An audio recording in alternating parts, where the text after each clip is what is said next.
Yo, yo, yo. What is up? I'm back. Yet with another Warhammer 40k video. Today we'll be checking out WesHammer's video about Erebus, because this particular video was requested by someone and I wanna honor the request. The original video is going to be pinned in the description. Please support the original creator WesHammer. If you want for me to check out other videos, Warhammer or not Warhammer related, you can leave the comments and I'll add them to my request playlist. And without further ado, let's begin. So a little while ago, I made a video where I said that the most hated character in all of Warhammer 40k was Lucius the Eternal. And boy, was I wrong. And y'all let me know in the comment section just how wrong I was, as there's a character that is far worse. Somebody that not a Far worse than that guy, probably Vulcan. single member of the 40k community doesn't, at least on a fundamental level, absolutely despise. And that character's name is Erebus. Erebus, does Erebus also have like face tattoos like Wargar? It's honestly kind of amazing. What with how most controversial characters in this setting have at least some people willing to defend just about anything they do, always finding a reason to justify their actions. Dude, I still think Magnus' design is so dope. With Erebus, there's none of that. The general sentiment from the community is simply fuck this guy. But why is that? Why is this character so reviled? What exactly did he do? Before we get into it, I just wanted to say thank you to everyone who's picked up one of these Emperor's Children t-shirts. Oh, just noticed his shirt. Damn, that looks so clean. Holy, that looks good. It's only been 10 days since they launched, and we've already moved 300 of them. I'm truly grateful, and I've loved seeing all of the pictures of y'all wearing them out in public. If you haven't picked one up yet, they're available at shop.weshammer.com, and there's going to be a link to that in the description of this video. So is Erebus' title of the most hated character in all of Warhammer 40k deserved, or is there something that we're all missing about this guy? I'm actually curious, from all the Warhammer 40k videos, I don't think I really hate any character, besides like I find Vulcan extremely boring. I don't know. Maybe we shall see if Erebus is worse than Vulcan. Well, today we're going to figure all that out. But first, a quick shout out from this video's sponsor.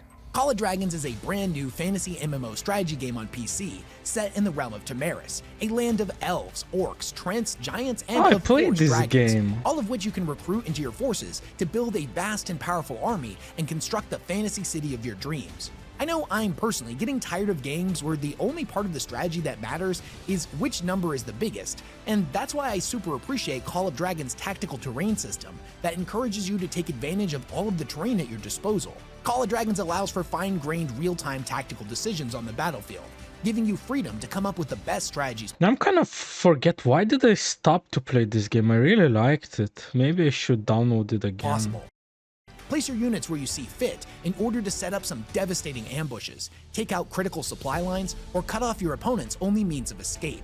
The game features realistic strategy warfare with endless tactical possibilities, and you're going to need to— I forgot it. This is so off topic. I downloaded this game, played it, and when the game, if you heard about it, guys, girls, Schedule 1 came out, and I was playing it with my friends, and I forgot about this game. Utilize those tactics, as the game features some truly massive guild versus guild battles, featuring modes that can have up to 80 versus 80 players simultaneously.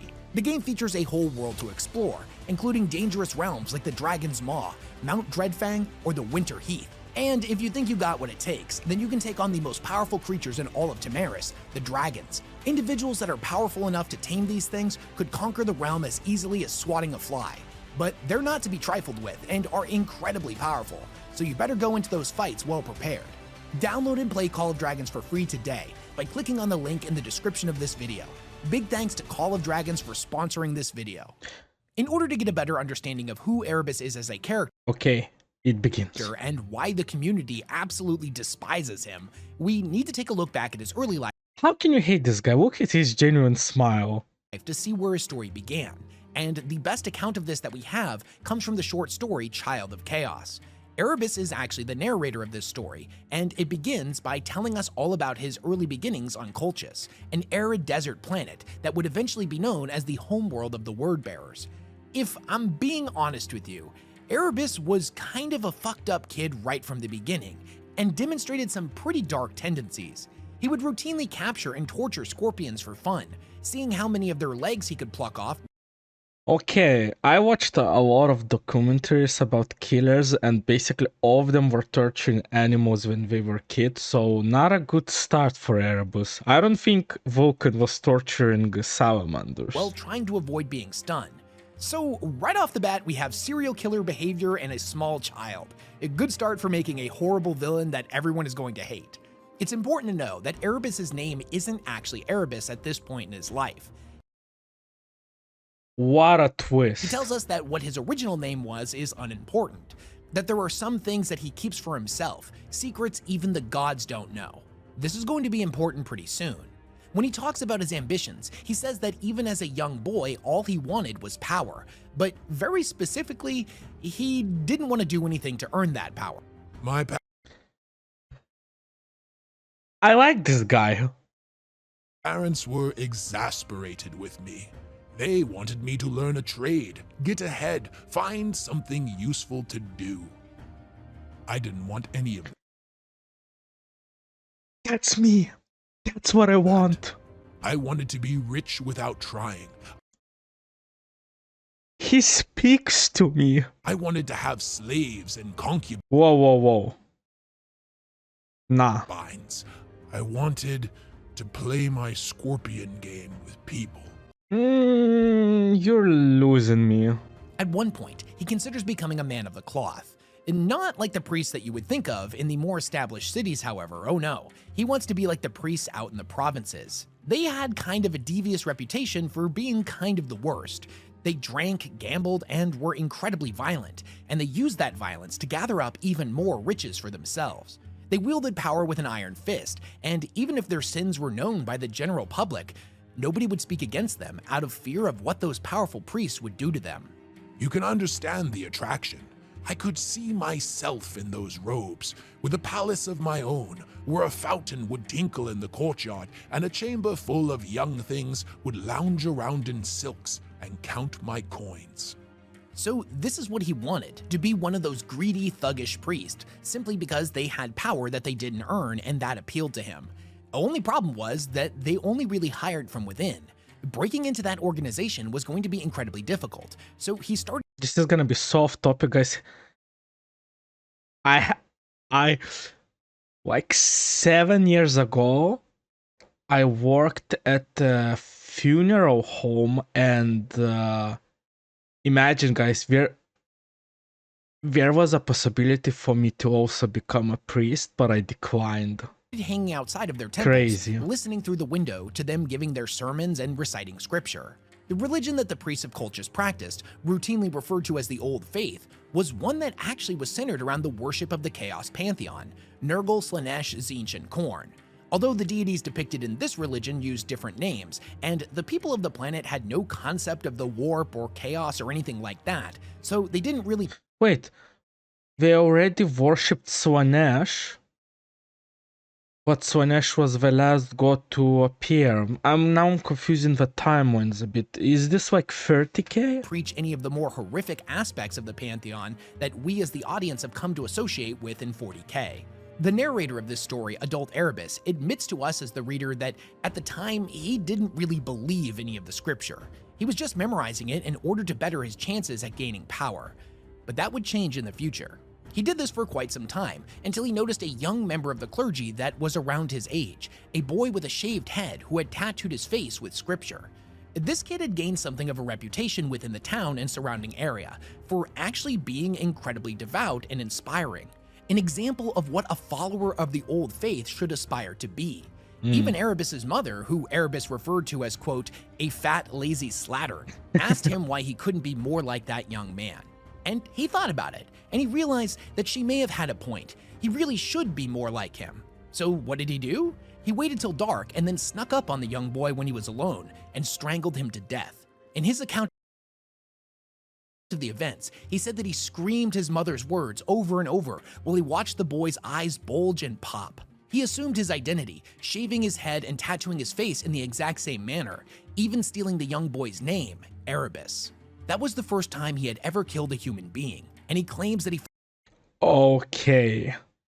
I'm starting to think that I was very wrong in the beginning. Maybe I do not like Erebus, but who knows, maybe he can redeem himself. felt more alive in that moment than he had felt in his entire lifetime. His body was positively singing with enthusiasm. He realized, however, that he couldn't stay in this town where both of them were known, so he set out into the wastes, never looking back, the sun beating down on his shaved head and the tattooed words of a dead man. Ah, there you go. There is the irony. The marks on my flesh, the ones that mark me out as me, were never really mine. I wore them after that to ensure my stolen name and persona were never questioned. My stolen papers and my lies soon found me ensconced at another institution. I studied as little of the genuine theology as I could, but was assiduous in observing the more worldly paths of power. I saw how the priests maintained discipline within the great cathedrals. I saw how fear and ecstasy could cow an entire population. I saw how a whispered word was more powerful than a shouted oration. At least a lot of the time. So, at this point, Erebus has fully embedded himself into the church as one of its rising stars, wearing a dead man's name and face. Did he like go? Is it even a word goes over? But what did he do with the body? Did he like hid it? Like he couldn't just left it like.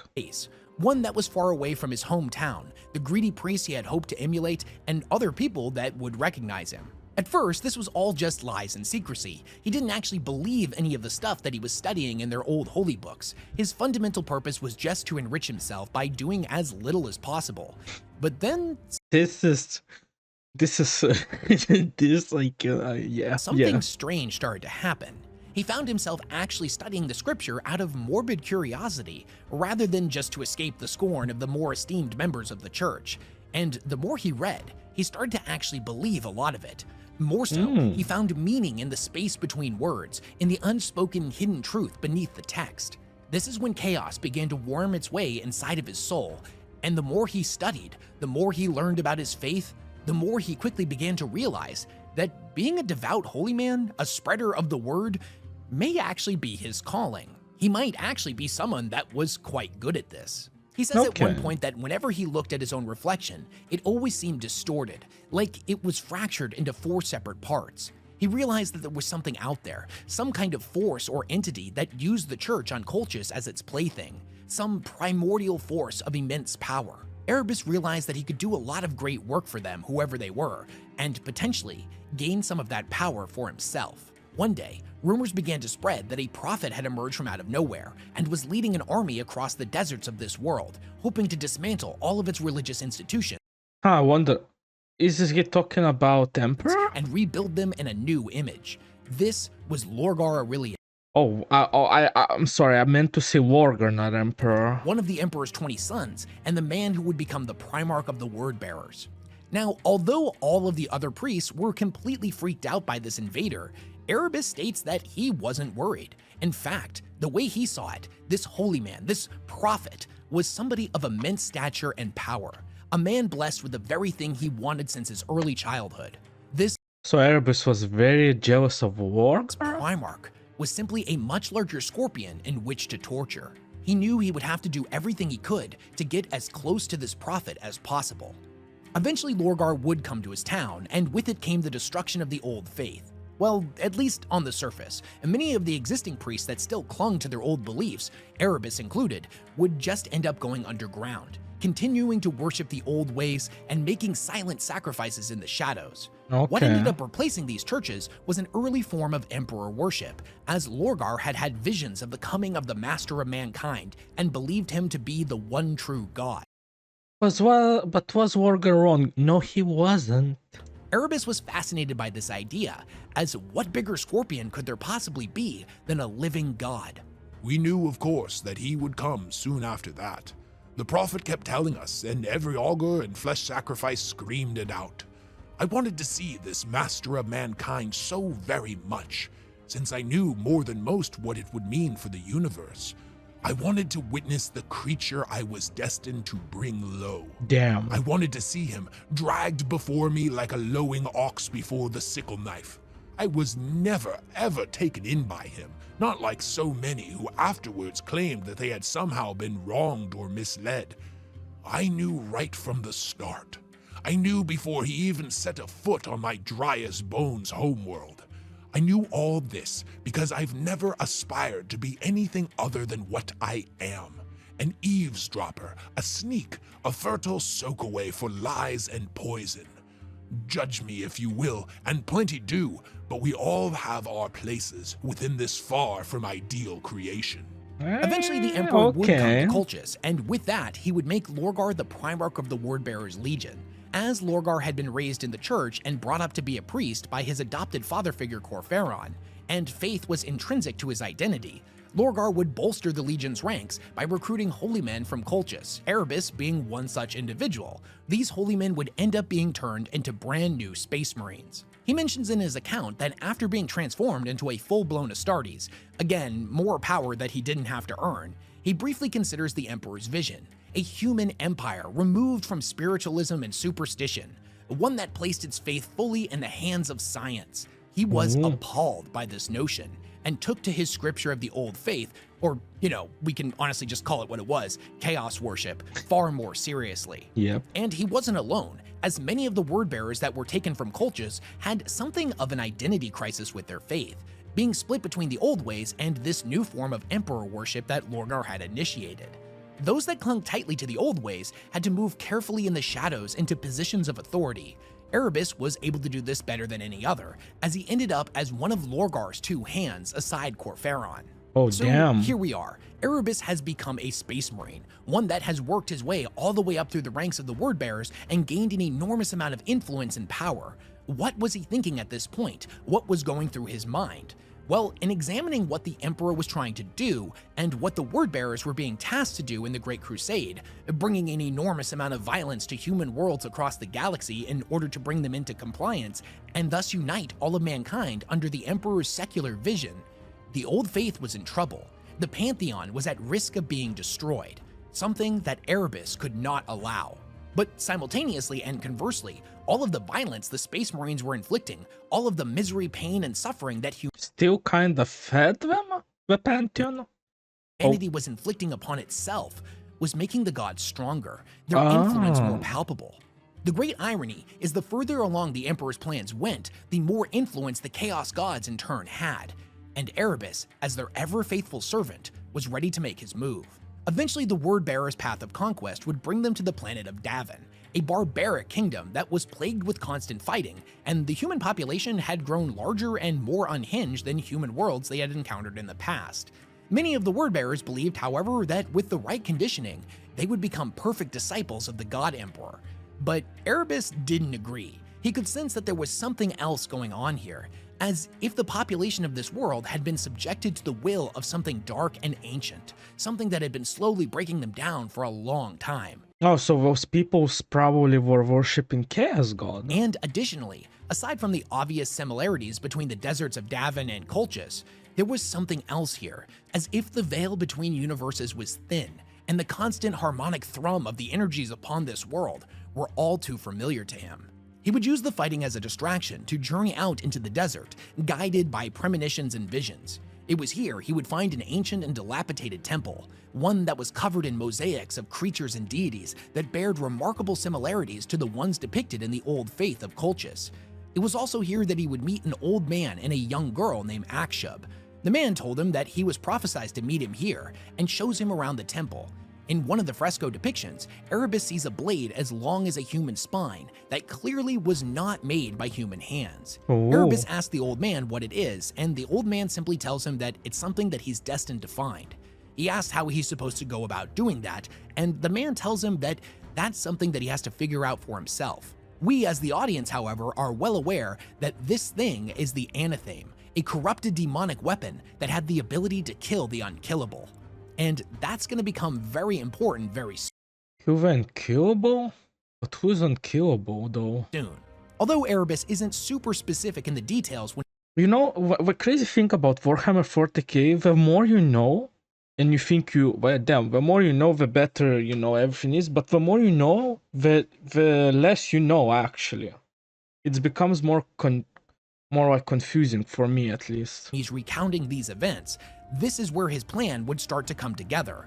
All of the pieces were suddenly starting to line up. He told the old man to rebuild this temple, to bring it back to its former glory, to rekindle the embers of the old faith, and to not let it die. And he vows to return here one day with a mission of great importance. Okay, so there's a lot of moving pieces with Erebus's plan, and it's spread out over a lot of different novels, so I'm gonna do my best to summarize it really quickly. Over the next several decades, he would spread his manipulation and corruption to a lot of notable characters, and train under the young girl he met in the temple, who would eventually grow into a wise old woman steeped in the ways of the old faith. She would teach him the ability to warp jump, thus allowing him to quickly move back and forth across great distances. He would use this ability to make sure all of the parts of his plan were coming together exactly as intended, and more importantly, that he'd be able to make sure they happened without being noticed. The gist of his plan was this: rebuild the temple on the planet of Davin, steal the anatheme from the Interrex, give it to the governor on Davin's moon, then initiate an incursion of Nurgle demons on said moon so the sons of Horus would end up being drawn in.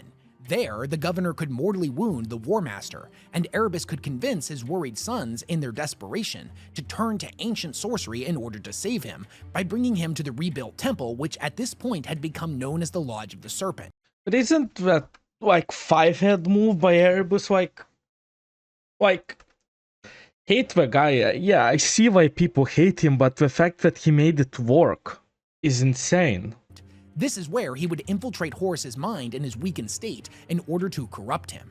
And the plan actually worked. Once Horus was in the temple and the ritual had begun, Erebus astral projected himself into Horus's mind, where he showed him the terrifying future that awaited humanity, the actual future of Warhammer 40k 10,000 years later. Although these visions of the grimdark future were definitely real, he misled Horus on what they meant. Yeah, that's like the saddest part, because he showed him the future, and he basically, if I remember correctly, he told Horus that's what's gonna happen if you don't do anything. But that was a lie, because he showed him the future where Horus will basically rebelled against his father. Or maybe I'm wrong and I don't remember. He tells him that the Emperor had lied to them, that his goal was only to use humanity to obtain godhood, and once he got what he wanted, he was planning on abandoning them. Thinking that he had made up his own mind and definitely had not been manipulated by Erebus and Chaos, Horus agreed with his assessment and would end up turning traitor, kicking off the Horus heresy. So by all accounts, Erebus is the one who started the heresy, not the War Master. And trying to put just how tragic the Horus heresy was for humanity into a few sentences is an impossible task. Even 12,000 years later in the 42nd millennium, the species has yet to recover. The Imperium is built upon a rotting foundation and exists in a perpetual state of being 1 second to midnight. In some aspects, the blood of untold trillions is on Erebus's hands, but it's honestly— Yeah, to be fair, yeah, that's a good reason to hate him, though. I don't know, I didn't even consider about it. All the blood is basically on his hands, solely.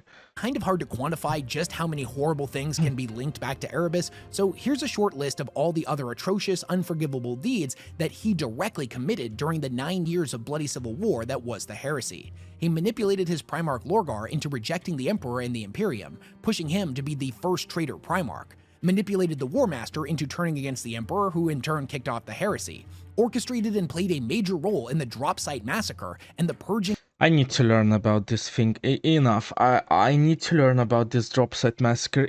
I heard about this word so many times when I was learning about Primarchs. of the remaining loyalist forces within the legions that would turn traitor on Istvan III, along with Typhon of the Death Guard, pushed Luther down the path of heresy and treachery 40 Luther is the father figure of wine, if I remember correctly, yeah? years prior to the Horus Heresy's start, eventually causing the Dark Angels Legion to become engulfed in civil war. He played a major role in successfully summoning the Ruin Storm, a massive warp storm that effectively split the Imperium in half during the heresy, and used the invasion of Calth and the billions of murders committed on its surface as fuel for the storm. And finally, his most unforgivable sin.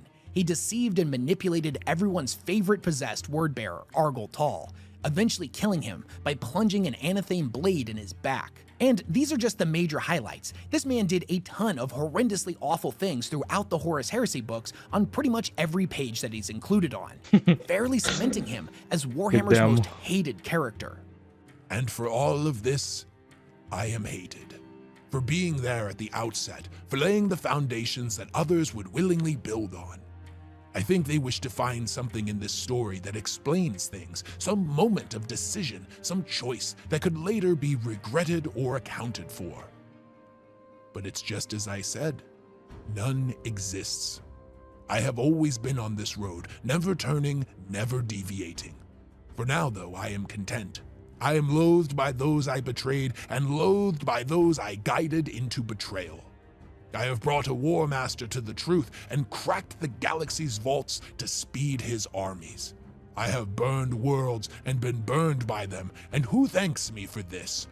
I think that's crazy. Bro wanted to be rich without trying, and honestly, I think for this brand, he tried way too much. This rebellion does not even bear my name. It bears the title of the scorpion I stayed closest to. The most dangerous of the breed who will ever live. They hate me, not because of what I am, but because of what they were. They hate me because they turned, and I did not. The records of our enemies call us all turncoats, but I changed no allegiance. I was there. I was always here, just as I am now, aware of myself and the universe that made me. I lied with every breath I ever took. Except to myself. That is purity of a kind, and something that no other soul in this grand armada of renegades can boast. I have been stung before, and I always come back for more poison. I'm still the boy in the shadows of Colchis, pulling on the garrote strings and feeling my blood pump. I took this face from another man once, to become what I wanted to be. Now, it is my reminder that all despots are fragile, and the hand of destiny will always be despised. I was there at the start. I was there some of this feels like some sort of an excuse. Like, I don't know. We even had names for all the things we're doing now. I have no congregation anymore, but I will again. The faithful will come back, thirsty for accounts of how this feat was achieved, and I will have stories waiting for them. Such stories that will make their ears bleed and their hearts burst. So it is not done yet, Erebus, not yet. Just watch. Just watch. So with all that said, it's no wonder why everybody hates this guy so much. He's an evil, manipulative piece of shit. You know what? I take everything back. In the beginning, I was trying to be funny, but after a lot of consideration, I don't know why I started comparing him to Vulcan. I guess I wanted to annoy some peoples who were mad at me that I didn't like Vulcan. So yeah, Erebus is definitely worse than Vulcan. You win. Yeah. With no redeeming qualities.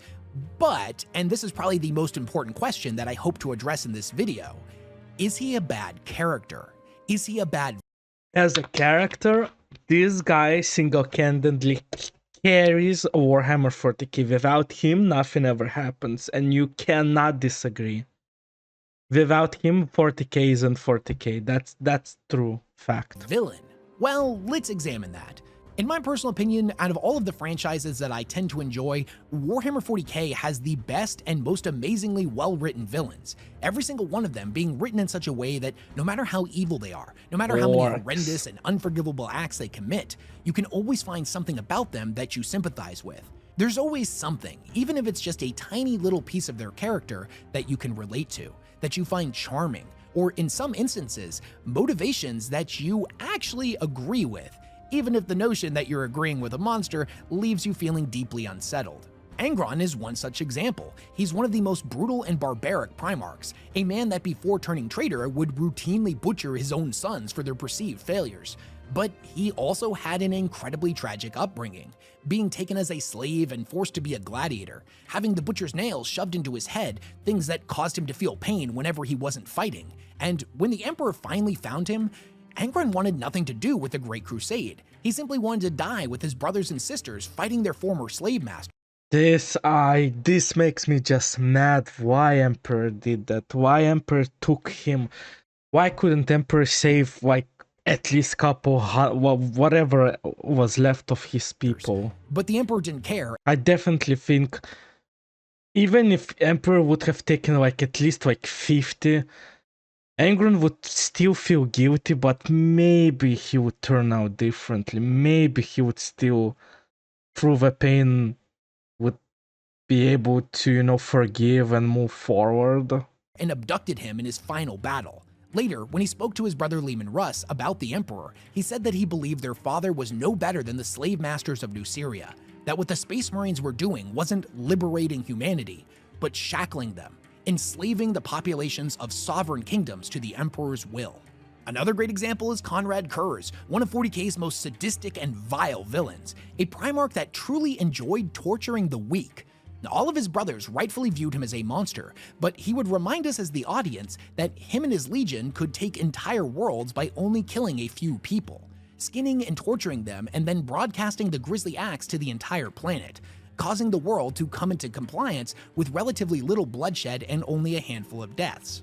Whereas his brothers would unleash all-out war, killing millions if not billions of people in orbital bombardments. He asks us, who is the real monster? Him, a man who is willing to commit necessary evil acts to avoid unnecessary bloodshed, or the ones we venerate as war heroes, champions of virtue that would bomb innocent worlds. To be fair, I see Conrad's point, but I still think it's kind of a bit fucked up. But yeah, I see it.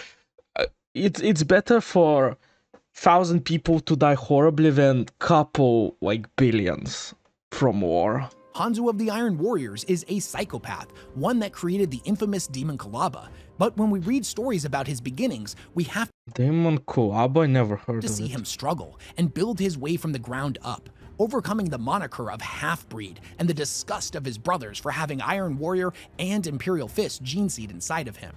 There's Huron Blackheart, who is a ruthless pirate, a brutal warrior who would slaughter entire worlds to get what he wants, but his followers respect him and feel no fear when telling him bad news, because he stated multiple times that other Chaos Lords that tend to fly off the handle and attack their subordinates whenever they hear something that they don't like are foolish idiots. He wants his crew to be open and honest with him and feel no fear of repercussion for simply being the messenger of things going wrong, when him, as the captain of his fleet, absolutely needs to know those things. There's Fabius Bile, a mad scientist who routinely captures and experiments on hordes of slaves and creates all kind of genetic abominations, but he has this paternal love for all of his creations and does what he does out of a genuine love for humanity. He wants the species to survive, but he knows in order for them to do that, he'll have to find a way to accelerate their evolution. And Trazyn of the Necrons? I mean, come on, he's the best character in all of Warhammer 40k. I can't disagree with you. He's in the league of his own. He's an ancient robot Pokemon master that goes around the galaxy stealing things, people, and places to put in his museum, because he wants to preserve the history of all that ever was for future generations. So after all that, we spin back around to Erebus, the only villain I can think of in the grand scheme of Warhammer 40k that completely breaks this mold of likable, or at the very least understandable villain. Erebus is not like other villains in Warhammer. There is nothing redeemable about him. He isn't charming or funny like Trazyn. He doesn't have a tragic past like Angron. He didn't have to overcome adversity and scorn like Hanzo. He doesn't chase an admirable goal through sadistic means like Fabius. And he doesn't have a conflicted, twisted philosophy like Kurz that at the very least makes us stop and think. But the question remains, is Erebus a bad character? No, I don't think so. Some villains are meant to be likable, some villains are meant to be relatable, some are tragic, misunderstood, some make us feel conflicted, hell, some villains may find the audience actually rooting for them. Erebus and characters like him fall into an archetype known as the hateable villain that exists solely to be hated, and he does his job incredibly well. Erebus is just evil for the sake of being evil. What are his motivations? That he's an evil piece of shit and wants to see everything burn. He's motivated by greed, a lust for power, to tear down everything that ever was and willingly act as a pawn for something that he knows is awful and will be the death of his species and potentially the end of everything. His personality is an amalgamation of every despicable character trait that exists. He's a narcissist who claims to be the hand of destiny itself, the instrument of chaos that will be the end of all things. As horrible as that role is, in his mind, it's the singular most important one that exists, and he wants to do it, no matter how much bloodshed is required. There's a channel here on YouTube called writer Brandon McNulty, and Brandon has a great video that I'm going to throw the link to in the description called How to Create Hateable Villains. The major takeaway of this video is that there are a lot of different types of villains when it comes to writing, but audiences... Yeah, I'm thinking about it. I honestly don't think there is like any other character like Erebus in any media that I have consumed during my lifetime, or at least on that level. love a villain that they don't have to feel any remorse or guilt in hating. Sometimes audiences just don't want to feel conflicted about good and evil. They want a clear villain to hate. Villains like this work particularly well in fictional... Dude, the actor who played, I think this is like King Joffrey from Game of Thrones. Dude, the poor actor, he played his role so well. The amount of people who hated his guts, and like, he was just like a guy, and people gave him so much shit because he played his role so well. Universes that are full of characters, plots, and systems that are morally gray. Ones in which the line between good and evil are constantly being blurred. McNulty uses Game of Thrones as an example of this in his video, and the character of Joffrey as a great hateable villain. If you've never seen Game of Thrones, it's absolutely chock full of moral gray areas. And having somebody as awful as Joffrey, a spoiled, entitled brat who didn't earn his power and uses it to do some truly sadistic things, acts to the audience as a clear indicator of what true evil looks like in a complex, morally gray society like the one depicted in Game of Thrones. This is the role that Erebus plays, the villain that you don't have to feel conflicted about. Yeah, I only think Erebus definitely surpassed Joffrey. A moral indicator of true evil in the famously morally gray grimdark future of Warhammer. What I'm saying is Erebus is the Joffrey of 40k. To further illustrate this point, Nah, Erebus surpassed that guy, I'm sorry. Brandon gives us 5 tips to make a truly hateable villain, and Erebus fits into each and every one of these with flying colors. First and foremost, every truly hateable villain has to have their kick the dog moment, where they kill, maim, or manipulate a character that the audience has grown to love. With Joffrey, this is when he kills Ned Stark, and with Erebus, this is where he kills Argyle Tall, everybody's favorite possessed word-bearer. Even loyalist fanboys who absolutely hate the word-bearers have to admit that they kinda secretly loved Argyle Tall. Additionally, you have to give the hateable villain unforgivable behavior. You have to dial up their smugness, have them break promises, stab people in the back, and do unthinkably evil things, something that Erebus does on pretty much every page. You can't have them be charismatic or funny, or you risk the audience finding something to like in them. Instead, you have to make the hateable villain disgusting, menacing, or corrupt. There's nothing likable or admirable about Erebus. He is a lying snake who never faces his foe head-on, relying on backstabbing and manipulation. He is a liar, a manipulator, and a coward, the opposite of what a Space Marine is supposed to be. Brandon's 4th tip is to give the hateable villain power that they didn't earn, and as we went over quite thoroughly in the earlier part of this video, this fits Erebus to a T. He wanted to be a priest only so he could use that power to live a life of luxury without having to do anything. True. He killed an innocent young man and took his face and name in order to use his reputation to get what he wanted, rather than building that reputation on his own. This put him in a position within the church that allowed him to become an Astartes, turning him into a 7-foot-tall, jacked, semi-immortal giant without, again, him having to earn any of that strength. And then he willingly allowed himself to be a puppet of chaos in order to just have a bunch of blessings bestowed upon him. He never earned a shred of anything that he has, he just wormed his way into it. Brandon's final tip, and it's the most important one in order to make a hateable character work, you need to have them finally get what's coming to them. They need to have their moment of comeuppance.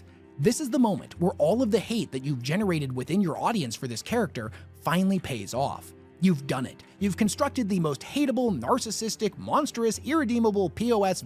Gotta say, if Games Workshop knew what we did with Erebus, goddamn, they cooked up, like, they genuinely cooked up a character the world has ever seen. Your audience is literally fuming every time they're on screen. They're like a powder keg, ready to explode.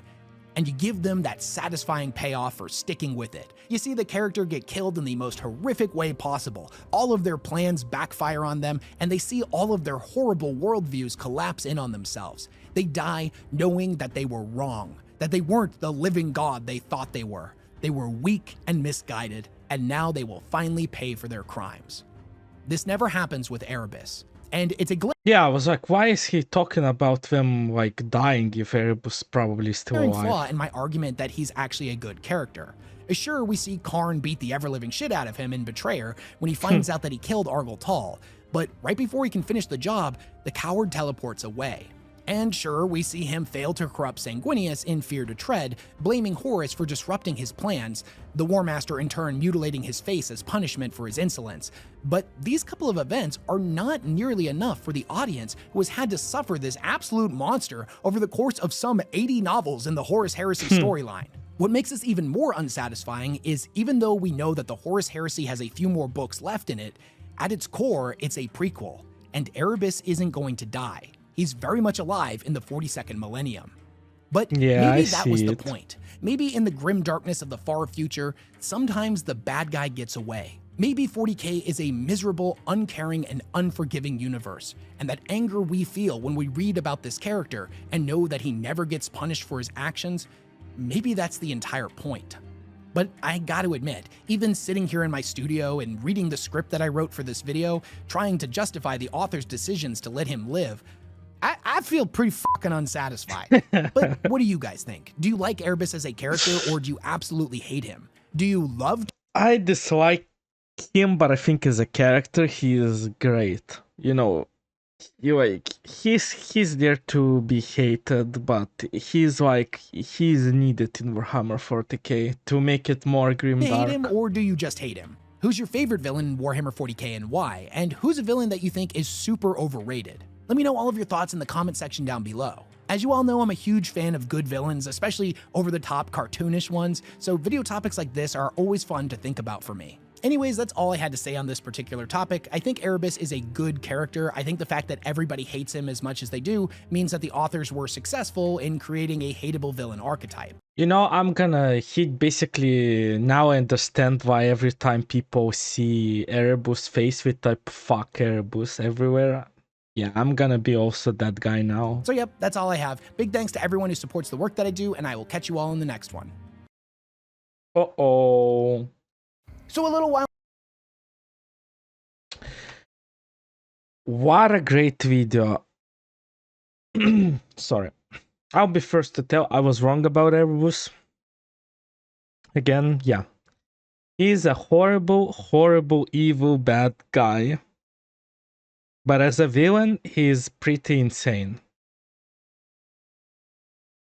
In the beginning, I thought, you know, maybe he's just so misunderstood, but nope, he's just literally a very evil, evil guy. And yeah, he deserves all the hate he gets. But however, let's all agree, without him, there's no Warhammer 40k. So it's like a double-edged sword in a sense. But yeah, fuck Erebus. As always, thank you WesHammer for making this informative video. It's going to be pinned in the description. Please support the original creator. If you enjoyed my reaction, even though in the end I think I wasn't even reacting, I was more thinking to myself, damn, he's a fucking horrible person, that Erebus guy. If you enjoyed it, please leave a like. It shows me that you watch and you want to see more. If you have any requests, you can drop them in the comments. I'll add them to my playlist. And yeah, see you in the next one. Ciao, cacao.